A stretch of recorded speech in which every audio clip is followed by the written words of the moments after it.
Mon intervention porte sur une collection léguée au Musée des Arts Décoratifs en 1926 qui se démarque par sa singularité. En effet, comme vous pouvez le voir sur cette petite sélection d'une collection qui compte 180 objets, les objets sont d'une grande variété, occidentaux pour la plus grande majorité, seule une vingtaine sont asiatiques, particulièrement japonais, d'un caractère plutôt masculin. Mais je vais tout de suite vous faire la lecture d'un extrait du Cousin Ponce, revue des collectionneurs et des curieux, paru en octobre 1926. Alors que la plupart des femmes s'amusent à réunir dans des vitrines des bijoux, des éventails, des nécessaires à ouvrage ancien, la baronne Henri, comme on l'appelait couramment, prenait plaisir à collectionner de minuscules têtes de mort en toute matière. Littéralement passionnée par la chasse de ces bibelots, elle avait réuni tout ce que l'art japonais a produit dans le genre de plus étonnant, et aussi le Moyen-Âge et la Renaissance. Tous les types de spécialités lugubres étaient représentés, depuis les extraordinaires nessuqués en bois ou en ivoire, jusqu'aux breloques, amulettes, grains de chapelet, porte-poison lilliputien en métal précieux ou émail orné de pierreries. Les amis de la baronne connaissaient cette passion, les marchands aussi, et il n'était pas de petit crâne remarquable qui ne lui fût signalé ou envoyé. Tout est dit dans ce texte, qui est en fait la nécrologie de la baronne de Rothschild. Tout est dit sur l'identité du collectionneur, puisqu'on apprend qu'il s'agit donc d'une femme, sur la nature de la collection, puisqu'il s'agit d'une collection thématique, qui est constituée exclusivement d'objets représentant des têtes de mort, dont les tailles varient de 1 cm à 1,40 m. Et on apprend également que c'est une passion connue de tous, donc publique. Et c'est un véritable paradoxe. Mon intervention pourrait s'arrêter là, d'autant que je ne sais absolument rien sur cette épingle à cravate, comme sur aucun des autres objets. Mais il y a un paradoxe, car outre le testament conservé naturellement au Musée des Arts Décoratifs, dans lequel la baronne née Mathilde Weisweiler en 1874, déclare « Je désire que ma collection complète de têtes de mort aille aux Arts Décoratifs, au Petit Palais ou à Carnavalet ». Elle comprend des bibelots, gravures, tableaux, statues, objets d'art de toutes sortes, tant à la Muette qu'à l'abbaye. Les rares écrits dans lesquels figure le nom de la baronne Henri ne font état de ce penchant pour la collection. On apprend donc que les objets sont dispersés dans 2 de ses résidences.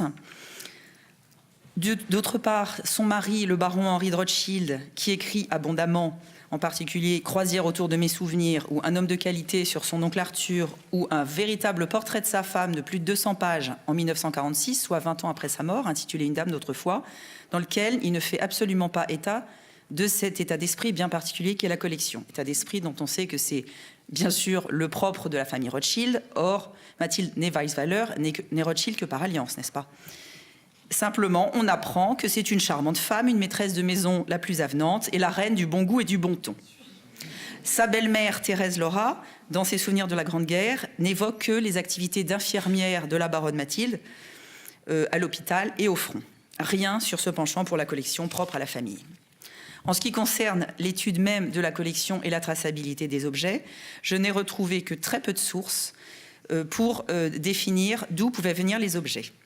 En 1913, il y a eu à Paris une vente, la vente Arthur Quay, d'un millier d'objets, dans lesquels figure un objet qui est actuellement au Musée des Arts Décoratifs. Comment est-il arrivé chez les Rothschild, donc entre 13 et 26, je n'en ai pas la moindre idée. Une autre vente d'importance en 1919, la vente Le Barbier de Tinan, dans laquelle figurent 11 objets.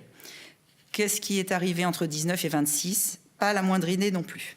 De plus, la parution de l'ouvrage dont Anne Forêt-Carlier vous a parlé, sur les veaux de Cernay en 1930, qui est quelque chose d'extraordinaire, extrêmement bien illustré, certes postérieur au legs, avec de nombreuses photos qui permettent vraiment d'identifier de nombreux objets, ne les montre pas. Nous n'avons aucune indication du lieu précis dans lequel auraient pu être conservés les objets, ni de la façon avec laquelle la baronne aurait pu vivre avec ces objets.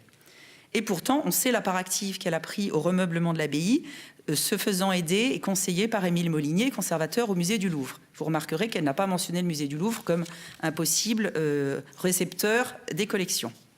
Donc cette collection de 180 objets, qui n'a d'égal pour la singularité de son objet que celle de la baronne Alice, la sœur de Ferdinand, qui a collectionné les pipes et les boîtes allumettes, au nombre de 450, qui ont été donnés à la bibliothèque de Grasse où elle résidait.